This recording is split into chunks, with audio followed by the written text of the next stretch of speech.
Hello മക്കളെ, എല്ലാവർക്കും സൈലത്തിന്റെ മറ്റൊരു മലയാളം ക്ലാസ്സിലേക്ക് സ്വാഗതം. അപ്പോൾ മത്സ്യം എന്ന് പറയുന്ന കവിതയെക്കുറിച്ചാണ് ടീച്ചർ ഈ വീഡിയോയിൽ ഡിസ്കസ് ചെയ്യാൻ പോകുന്നത്.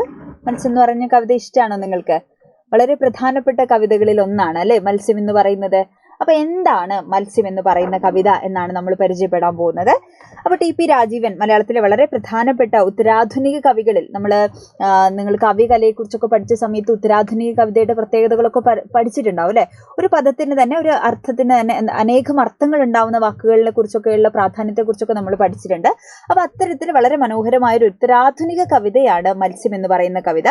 മലയാളത്തിലെ ഉത്തരാധുനിക കവികളിൽ ശ്രദ്ധേയനായിട്ടുള്ള കവിയാണ് ടി.പി. രാജീവൻ. അദ്ദേഹം നോവലിസ്റ്റാണ്. ഒരുപാട് കൃതികൾ തിരക്കഥയൊക്കെ എഴുതിയിട്ടുള്ള പാലേരി മാണിക്യം പോലെയുള്ള കൃതികൾ അല്ലേ, അതുപോലെ നമ്മുടെ കെ.ടി.എൻ. കോട്ടൂര് അതൊക്കെ എഴുതിയിട്ടുള്ള തിരക്കഥ എഴുതിയിട്ടുള്ള ആളാണ് നമ്മുടെ ടി.പി. രാജീവൻ. ഒരുപാട് പ്രധാനപ്പെട്ട കൃതികൾ അദ്ദേഹം എഴുതിയിട്ടുണ്ട് കേട്ടോ. അപ്പോൾ മത്സ്യം എന്ന് പറയുന്ന കവിതയിൽ ശ്രദ്ധിച്ച് കേൾക്കുക. കടലിനെയും അതേപോലെ മത്സ്യത്തെയും പ്രതീകമാക്കിക്കൊണ്ട്, അത് പ്രതീകമാണ്. നമ്മൾ വായിക്കുമ്പോൾ ഇത് കടലിലുള്ള ഒരു കുഞ്ഞു മീനിനെ കുറിച്ചുള്ള കവിതയാണ് നമുക്ക് തോന്നും, എന്നാൽ അത് പ്രതീകം മാത്രമാണ്. അതിലൂടെ അനേകം അർത്ഥസാധ്യതകളുള്ള ആഴവും പരപ്പും ഗഹനവുമായിട്ടുള്ള വിഷയത്തെക്കുറിച്ചാണ് എന്ത് ചെയ്യുന്നത്, അദ്ദേഹം ചർച്ച ചെയ്യുന്നത്. അപ്പോൾ നോക്കൂ നിങ്ങൾ, ഇവിടെ മനുഷ്യന്റെ അതിജീവന തന്ത്രങ്ങളെയാണ് ഈ കുഞ്ഞു മീനിലൂടെ അല്ലെങ്കിൽ ഈ കവിതയിലൂടെ ആവിഷ്കരിച്ചിരിക്കുന്നത് അല്ലേ. അപ്പോൾ പല രീതിയിൽ നമുക്ക് ഈ കവിതയെ വായിക്കാം. അപ്പോൾ ഏത് ചെറുത്തുനിൽപ്പിനെയും ഇല്ലായ്മ ചെയ്യാനുള്ള വിദ്യകൾ പുതിയ കാലത്ത് എന്ത് ചെയ്തിട്ടുണ്ട്, ക്രിയേറ്റ് ചെയ്യപ്പെട്ടിട്ടുണ്ട് അല്ലെ. പക്ഷെ അതിലൊന്നും വീണു പോവാതെ അല്ലെ രക്ഷപ്പെട്ട് ഓടുന്ന പല ചൂണ്ടക്കണ്ണികളുണ്ട്, തലപ്പുകളുണ്ട്. അപ്പൊ അതിൽ നിന്നൊക്കെ രക്ഷപ്പെട്ട് കര കയറി പോകുന്ന ഒരു കുഞ്ഞു മീനിനെയാണടാ ഈ കവിതയിൽ നമ്മൾ കാണുന്നത്. അപ്പോൾ കടൽ തീരെ എത്ര ശ്രമിച്ചിട്ടും മണൽത്തരിയോളം പോകുന്ന മത്സ്യത്തെ ഇല്ലായ്മ ചെയ്യാൻ കഴിയുന്നില്ല അല്ലെ. നിലനിൽപ്പിന് വേണ്ടിയാണ് മത്സ്യത്തിന്റെ പോരാട്ടം എന്ന് നമുക്ക് കാണാം. അപ്പോൾ അത് അല്ലെ, കടൽ തീരെ കീഴടക്കാനോ അതിന് മുകളിൽ ആധിപത്യം സ്ഥാപിക്കാനോ ഒന്നും മത്സ്യം ശ്രമിക്കുന്നില്ല. മത്സ്യം ഓട്ടമാണ് അല്ലെ.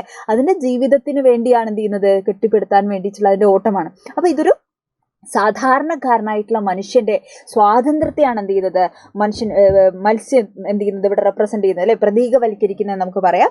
ഒരു സമൂഹത്തിന്റെ ഭാഗമായി നിൽക്കുമ്പോഴും തികച്ചും സ്വതന്ത്രനായിട്ട്, സമൂഹത്തിന്റെ ഭാഗമാണ് എന്നാലും ഞാൻ സ്വതന്ത്രനായി നിൽക്കാൻ ശ്രമിക്കുന്ന ഒരു മത്സ്യം അല്ലെങ്കിൽ സാധാരണ മനുഷ്യനെയാണ് അല്ലെ. അപ്പൊ ചെറുതുകളുടെ പ്രതിനിധി, ഇമ്പോർട്ടന്റ് ആയിട്ടുള്ള പോയിന്റുകളാണ്. ചെറുതുകളുടെ പ്രതിനിധിയായിട്ടാണ് ഇവിടെ മത്സ്യത്തെ കാണുന്നത്. സ്വന്തം അസ്തിത്വം ഉയർത്തിപ്പിടിച്ച് മുന്നേറുമ്പോഴും പിറകിൽ അവനെ ദഹിപ്പിക്കാൻ കടല് പാഞ്ഞെത്തുന്നുണ്ട് അല്ലെ. മുന്നിലെ തടസ്സങ്ങളിൽ മാത്രം ശ്രദ്ധയൂന്നി കുതിക്കുന്ന അവനെ നശിപ്പിക്കാൻ ശ്രമിക്കുന്നത് സ്വന്തം ആവാസ വ്യവസ്ഥ തന്നെയാണ്. ഒരു പ്രലോഭനങ്ങളിലും വീഴാത്ത സ്വാതന്ത്ര്യ ബോധമാണ് ഇവിടെ മത്സ്യത്തിന്റെ കരുത്തായി മാറുന്നത്. ലോകം മുഴുവൻ തനിക്കെതിരെ തിരിയുമ്പോഴും എല്ലാ അച്ചിൽ നിന്നും രക്ഷപ്പെട്ട് പുതിയൊരു വ്യവസ്ഥ കെട്ടിപ്പടുത്താൻ തുനിയുന്ന മത്സ്യം ഇവിടെ തികഞ്ഞൊരു പ്രായോഗിക നിർമ്മിതി കൂടെയാണ് എന്ന് നമുക്ക് പറയാം കേട്ടോ. അപ്പോൾ കവിതയിലേക്ക് വരുന്ന സമയത്ത് നമുക്ക് നോക്കാം. ലളിതമായിട്ടുള്ള അല്ലെ, സങ്കീർണമായിട്ടുള്ള രചനാശൈലിയിൽ നിന്ന് സുതാര്യവും ലളിതവുമായിട്ടുള്ള പ്രശ്നങ്ങളെ ആവിഷ്കരിക്കാൻ ശ്രമിക്കുകയാണ്. വലിയ ആഖ്യാനങ്ങൾക്ക് പകരം തീരെ ചെറിയ അവതരണങ്ങളിലേക്ക് മാറുന്നതിനെയാണ് നമ്മൾ ഉത്തരാധുനിക കവിതയുടെ ഒരു സ്വഭാവമായിട്ട് മാറുന്നത് അല്ലെ. അപ്പൊ ഇവിടെ ചെറുതുകളുടെ അതിജീവനമാണ് മത്സ്യം എന്ന് പറയുന്ന കവിതയുടെ ആശയം നമുക്ക് പറയാം. ഒറ്റപ്പെട്ടു പോകുന്നതിലെ അരക്ഷിതാവസ്ഥ, ഒറ്റയ്ക്കാണെങ്കിലും പൊരുതി ജീവിക്കാനുള്ള അല്ലെ അതിന്റെ ശ്രമങ്ങളും അല്ലെ, പുതിയ കാലത്തെ മനുഷ്യന്റെ അല്ലെ പ്രത്യേകതയായിട്ട് നമുക്ക് പറയാം. ആധുനിക കാലത്തെ മനുഷ്യന്റെ പ്രത്യേകതയായിട്ട് അല്ലെ. അതേപോലെ തന്നെ എന്താണ്, മനുഷ്യ ജീവിതത്തെ അസ്വസ്ഥമാക്കുന്ന പല സാഹചര്യങ്ങളും എന്ത് ചെയ്യണു, പ്രതീകാത്മകമായിട്ട് മത്സ്യത്തിലും കാണാം അല്ലെ. ആഗോള വിപണി, മുതലാളിത്തം സാധാരണ മനുഷ്യ ജീവിതത്തെ ഹനിക്കുന്നതാണ്. നമ്മളെ കണ്ണഞ്ചിപ്പിച്ച് അല്ലെ നമ്മളെ അങ്ങ് കൊണ്ടുപോകുന്ന ഒരു മായിക ലോകമാണ് കമ്പോള സംസ്കാരമൊക്കെ അല്ലെ.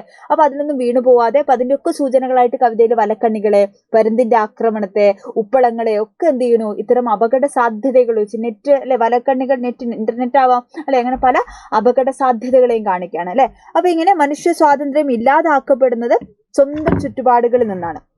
നമ്മുടെ ചുറ്റുപാടുകളുടെ നാശം നമ്മുടെ ആവാസ വ്യവസ്ഥയുടെ നാശത്തെ തന്നെയാണ് സൂചിപ്പിക്കുന്നത് പറയുന്നു. അപ്പൊ മത്സ്യത്തിന്റെ സ്വതന്ത്ര ജീവിതത്തിന്റെ അപകടപ്പെടുത്തൽ കഴിച്ചുകൊണ്ടുന്ന എന്താണ്, മനുഷ്യ ജീവിതത്തിന്റെ അനിശ്ചിതത്വത്തിലേക്ക് തന്നെയാണ് അല്ലെ. കവിതയുടെ അവസാനം പറയുന്നുണ്ട്, പിന്നിൽ തന്നെക്കാൾ വേഗത്തിൽ കടൽ ദഹിച്ചു വരുന്നത് അറിയാതെ എന്ന് പറയുന്നുണ്ട് അല്ലെ. അപ്പൊ സ്വന്തം ആവാസ വ്യവസ്ഥയുടെ അല്ലെ സ്വതന്ത്ര ജീവിതത്തിന്റെ അപകടപ്പെടുത്തൽ എന്താണ്, മനുഷ്യ ജീവിതത്തിന്റെ അനിശ്ചിതത്വം തന്നെയാണ് കാണിക്കുന്നതെന്നാണ് നമ്മൾ മനസ്സിലാക്കേണ്ടത്. ഓക്കെ, ഇനി പ്രധാനപ്പെട്ട ചോദ്യങ്ങൾ.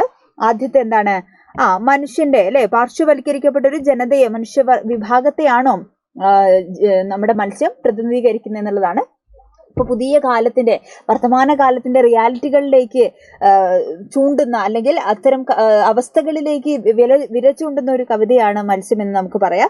ഇവിടെ എന്താണ് നമ്മളുടെ പുതിയ കാലത്ത് അല്ലേ ക്രൈമുകൾ കൂടുമ്പോൾ അല്ലെങ്കിൽ ഇരകളുടെ എണ്ണം വർദ്ധിച്ചുകൊണ്ടിരിക്കുന്ന ഒരു കാലത്താണ് നമ്മൾ ജീവിക്കുന്നത് അല്ലേ.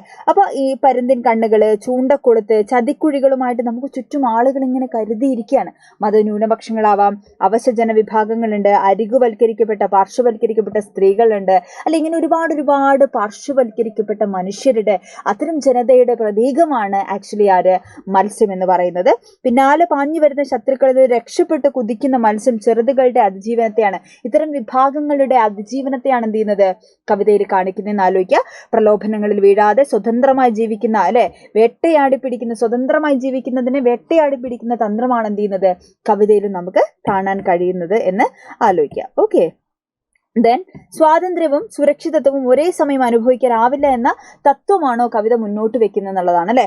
സ്വന്തം അസ്തിത്വം ഉയർത്തിപ്പിടിച്ച് സ്വാതന്ത്ര്യബോധത്തോടെ മുന്നേറുന്ന കവിതയാണ് ടി.പി. രാജീവൻ തന്റെ കവിതയിൽ അല്ലെ കവിത എന്ന് പറയുന്നത്. അപ്പൊ നായകൻ ആര് തന്നെയാണ് കവിതയിലെ? മത്സ്യം തന്നെയാണ്.